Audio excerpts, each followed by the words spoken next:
أعوذ بالله من الشيطان الرجيم.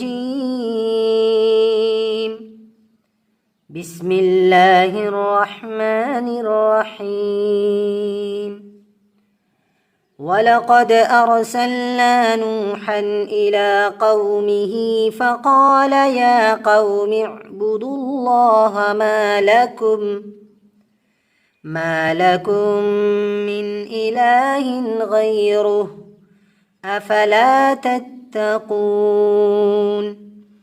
فقال الملأ الذين كفروا من قومه ما هذا إلا بشر مثلكم يريد أن يتفضل عليكم ولو شاء الله لأنزل ملائكة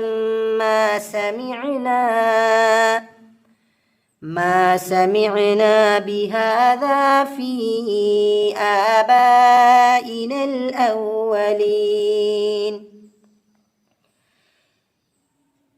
إن هو إلا رجل به جنة فتربصوا به حتى حين.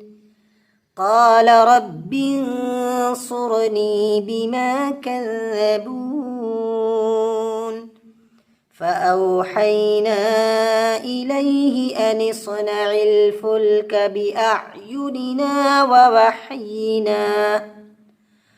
ووحينا فإذا جاء أمرنا وفارت النور فاسلك فيها من كل زوجين اثنين وأهلك إلا من سبق عليه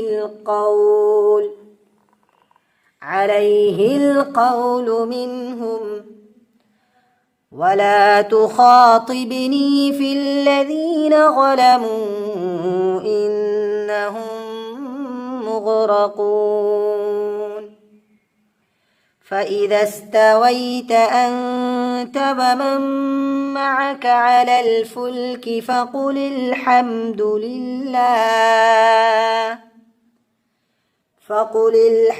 لله الذي نجانا من القوم الظالمين.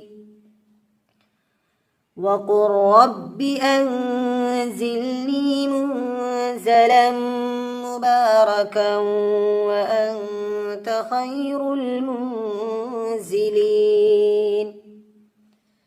إن في ذلك لآيات وإن كنا لمبتلين.